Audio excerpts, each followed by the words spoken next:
Good morning friends. तो friends अब हम इस प्रॉब्लम को सॉल्व करें। STN limited is a readymade garment manufacturing company.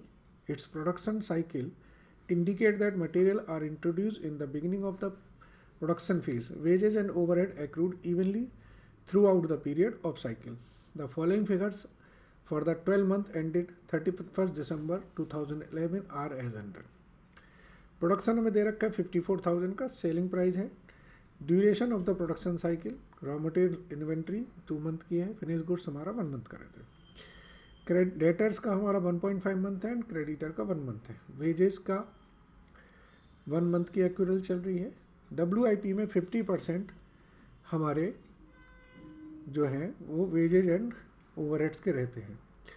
The ratio of cost to sales price are raw material 60%, wages 10%, overhead 20%.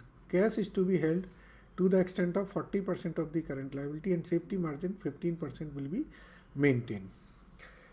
हमसे पूछा गया है वर्किंग कैपिटल रिक्वायरमेंट बनाइए ऑन कैश कॉस्ट बेसिस। तो डेप्रीशिएशन का तो कहीं कुछ अभी दिया नहीं है, अगर होगा तो हम देख लेंगे। चलिए एक हमारा सबसे ऊपर बनाएंगे statement of working capital requirement.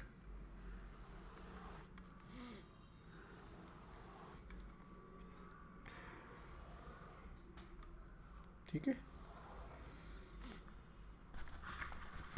Statement of working capital requirement.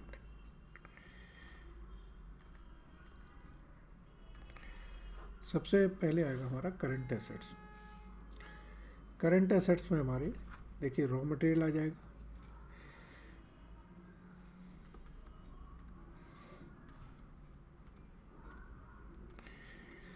Number 2 पे आएगा वर्क इन प्रोग्रेस, नंबर 3 पे finish goods, number 4 debtor, number 5 cash and bank. ये हमारी टोटल करंट एसेट्स का टोटल आ जाएगा। इसके बाद हम लिखेंगे करंट लायबिलिटीज। करंट लायबिलिटीज में नंबर 1 पे आएंगे हमारे क्रेडिटर्स, नंबर 2 पे हमारे आएंगे वेजेस पेबल, ये हमारी करंट लायबिलिटीज आ जाएंगी। तो नेट वर्किंग कैपिटल ऐड करेंगे हम इसमें सेफ्टी मार्जिन 15% का। तो ये हमारी वर्किंग कैपिटल रिक्वायर्ड आ जाएगी। ठीक है जी। अब हम बात करते हैं वर्किंग नोट्स की। चलिए, क्वेश्चन में दिया है कि रॉ मटेरियल हमारा जो है वो 2 मंथ के कंजम्पशन का रहता है, जितना 2 मंथ का कंजम्पशन है। चलिए, क्वेश्चन में दिया है कि जैसे रॉ मटेरियल है मेरा 60% of sale price that is 120, cost pattern दे रखा है, वेजेज आपकी है 10%, तो दैट कम्स टू 20, ओवरहेड आपके हैं 20%, दैट कम्स टू 40, तो ये टोटल कॉस्ट आ जाती 180। सेल आपकी है 200 की, तो ये 100% है। ये पैटर्न दे रखा है क्वेश्चन में। अब हम बात करते हैं रॉ मटेरियल की। रॉ मटेरियल में इन्होंने बोला है कि आपका जो 2 मंथ के कंजम्पशन के बराबर हम स्टॉक में रखते हैं। ठीक है। 2 मंथ के कंजम्पशन से आप देखेंगे तो कितना आएगा, ये आएगी 10,80,000।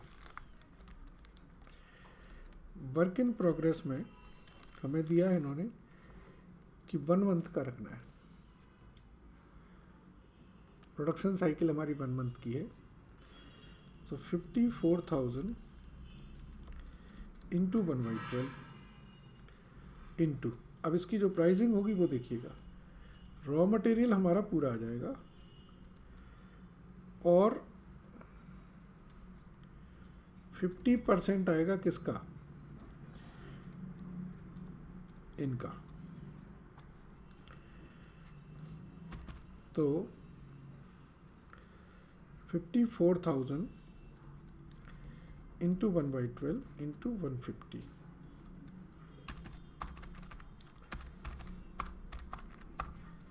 तो ये है हमारा 6,75,000। अब हम बात करते हैं फिनिश गुड्स की। फिनिश गुड्स कितना होगा, चलिए फिनिश गुड्स पे देखें। फिनिश गुड्स हमारा है 1 मंथ के कंजम्पशन पे, तो 54,000 into 1/12 into 180, so that comes to 8,10,000। ठीक है। अब डेटर की बात करें, 54,000 इंटू 1.5/12 इंटू 200, 200 लेंगे अगर हम सेल प्राइस लेते हैं, और अगर हम कॉस्ट प्राइस लेंगे तो ये 180 लेंगे। 54,000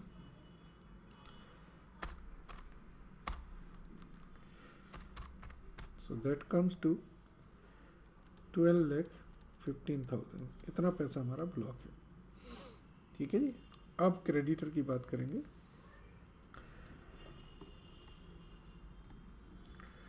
क्रेडिटर आते हैं परचेज पर, 54,000 इंटू 1/12 इंटू 120, ये आएगा हमारा 5,40,000। यहाँ पर एक बात बताना चाहता हूँ मैं कि कई बार हम इसमें स्टॉक जोड़ देते हैं। एक्चुअल में हम यहाँ ये मानते हैं कि closing stock is equal to opening stock, तो परचेज इज इक्वल टू क्या होगा, consumption plus closing minus opening. जब हम ये एजम्पशन लेते हैं तभी हमारी जो कंजम्पशन है वही क्लोजिंग बनती है। अगर ये नया स्टार्टेड होता तो ये इसमें जितनी इसकी यूनिट्स आ रही हैं वो परचेज में और ऐड कर देते, क्योंकि कंजम्पशन के बाद जो क्लोजिंग स्टॉक है रॉ मटेरियल का वो भी हमारी इसमें ऐड हो जाती है वैल्यू। ठीक है। So that comes to 5,40,000। अब हम वेजेज की बात करें तो वेजेज हमारी 54,000 into 20 into 1/12, so that comes to 90,000। ठीक है जी। ये सारी वैल्यूज़ को आप यहाँ प्लेस कर दें। 10,80,000, 6,75,000, 8,10,000, 12,15,000। ठीक है। करंट लायबिलिटीज़ कितनी है, करंट लायबिलिटीज है हमारी 5,40,000, 90,000, 6,30,000। तो करंट लायबिलिटी का 40% हमको कैश चाहिए। ठीक है जी।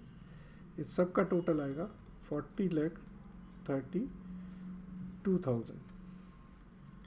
तो जो नेट वर्किंग कैपिटल आ रही है 34,000 15% करते हैं, सॉरी ये आएगा 51,000